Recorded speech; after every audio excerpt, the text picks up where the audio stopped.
يعني إيه جيش؟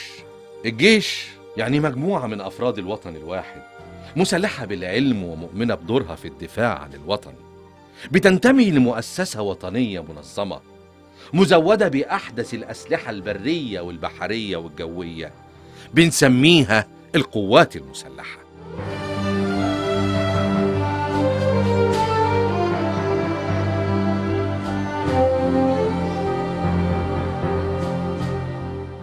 في وسط كل عيلة مصرية هنلاقي مقاتل من أفراد الجيش المصري. في كل شارع من الشوارع، في كل حارة هنلاقي شهداء ضحوا علشان خاطر مصر في حروبها الحديثة، من أول 1956 العدوان الثلاثي على مصر، أو 67، أو حرب الاستنزاف، لغاية العبور العظيم في 73. ولحد دلوقتي اللي ضحوا ولاد الشعب، هم جيش الشعب.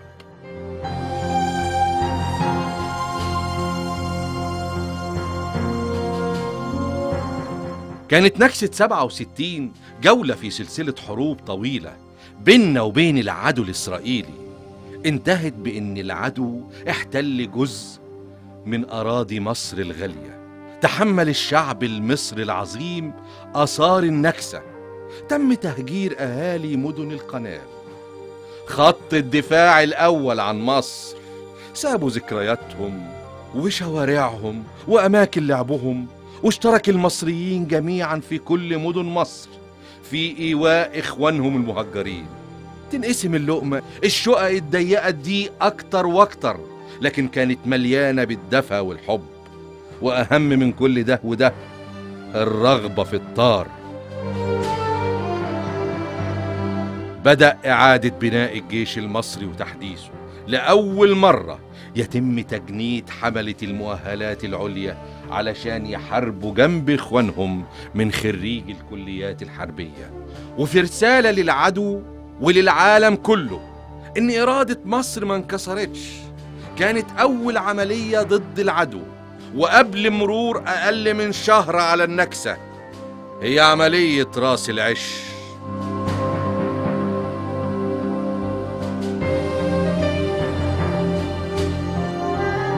وبدأت معركة من أروع المعارك والملاحم في تاريخ العسكرية المصرية، وهي معركة حرب الاستنزاف. وكل ما يسقط شهيد يزيد إحساس الغضب إننا لازم ناخد بالطار.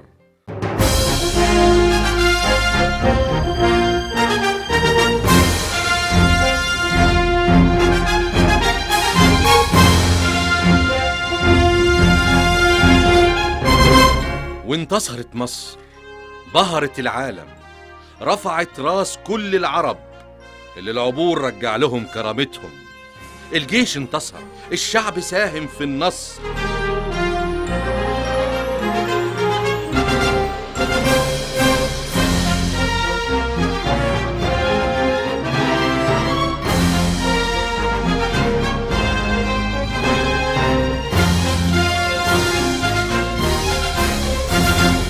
وجه الدور علشان الجيش يرد جميل الشعب العظيم. بدأ الجيش بأسلحته المختلفة في تقديم خدماته المدنية للشعب في الزراعة والصناعة والثروة الحيوانية، وإنشاء الطرق والكباري والملاعب والنوادي الرياضية والمستشفيات، وتوفير رغيف العيش للمواطن البسيط. وأهم أدواره إغاثة المنكوبين في السيول والزلازل.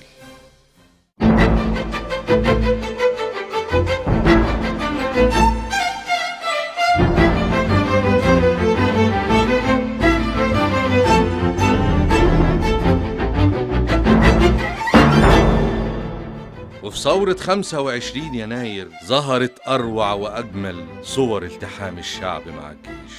جيش مصر العظيم.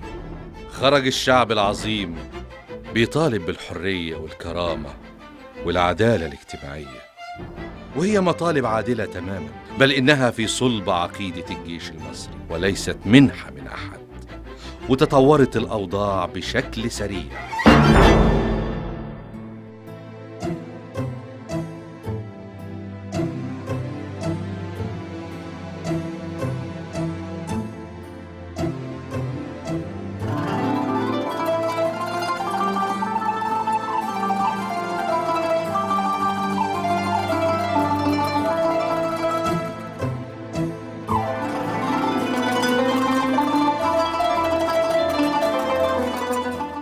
وعندما تدهورت الأحداث إلى هذا الحد وانسحبت أجهزة الشرطة، لم يكن هناك مفر من نزول الجيش إلى الشارع حتى لا تنهار الدولة المصرية العريقة.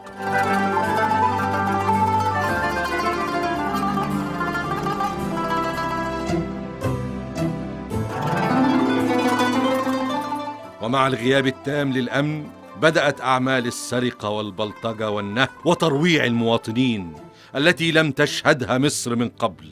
حدث التلاحم للمرة الثانية بين الجيش والشعب في حماية الآمنين في بيوتهم. كان الوضع كالتالي: هرب من السجون ما يقارب من 24,000 مسجون. أصبحت كل الأماكن الحيوية عرضة للسلب والنهب من الخارجين عن القانون. المحلات اتقفلت أبوابها ونقصت المواد الغذائية بشكل كبير قوي. وهنا كان الاجتماع التاريخي لقادة المجلس الأعلى للقوات المسلحة المصرية، وكان قرارهم التاريخي بالوقوف مع الشعب في مطالبه المشروعة، لأن عقيدة الجيش المصري، جيش مصر الوطني طوال تاريخه، إنه لن يقف أبداً في مواجهة مع شعبه، ولن تطلق رصاصة واحدة تجاه أي مصري. كان هذا القرار هو البداية الحقيقية لنجاح ثورة 25 يناير.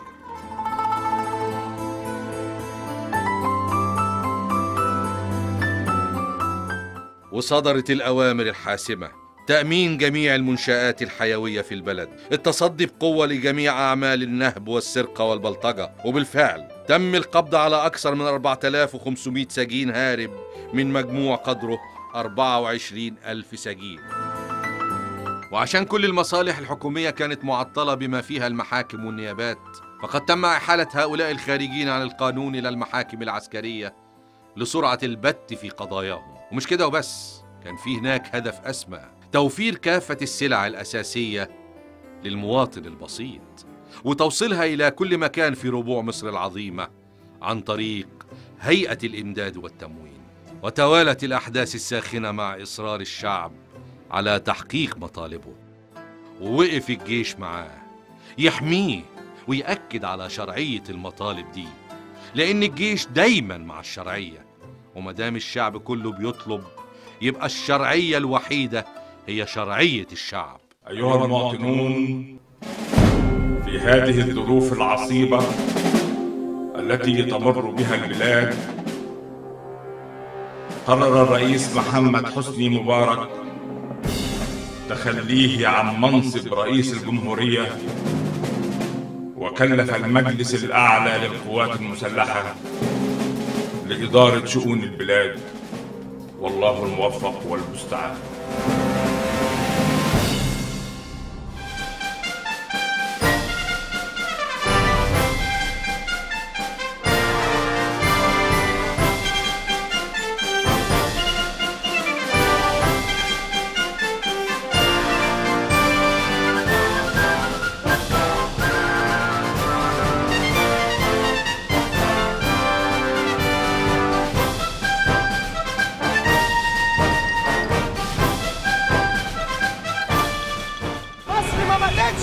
مصر عاشت بيكم، يحيى الجيش بتاع مصر، انتوا ولادها، انتوا اللي حييتوها تاني، تحيا مصر. وانتصرت ثورة الشعب بحماية جيشه، جيش الشعب المصري العظيم، وتسلم المجلس الأعلى للقوات المسلحة المصرية السلطة وقيادة شؤون البلاد في أصعب مراحل التاريخ المصري.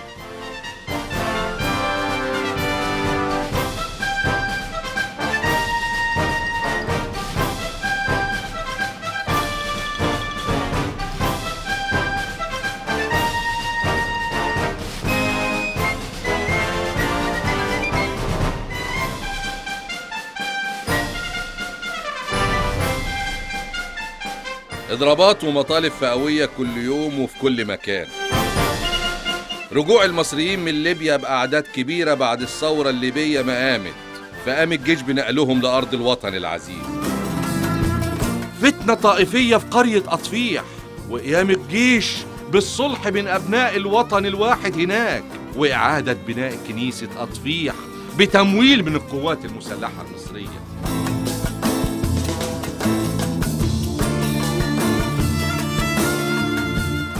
مؤامرات من الداخل والخارج على سلامة الوطن وأراضيه.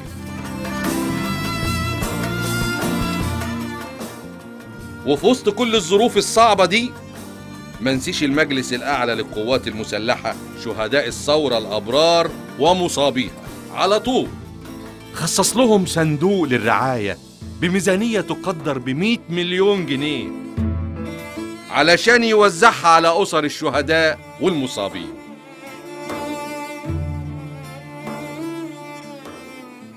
وعشان الشباب هم من أشعلوا شرارة الثورة بنى الجيش 200 عمارة سكنية في مناطق مختلفة لهم بتمويل من القوات المسلحة المصرية. بعد كده بدأ المجلس الأعلى للقوات المسلحة المصرية في إرساء قواعد الديمقراطية، وكانت انتخابات مجلس الشعب والشورى رغم الحالة الأمنية المتردية، لكن الجيش وعد وأصر على تنفيذ الوعد وقام بتأمين جميع الانتخابات.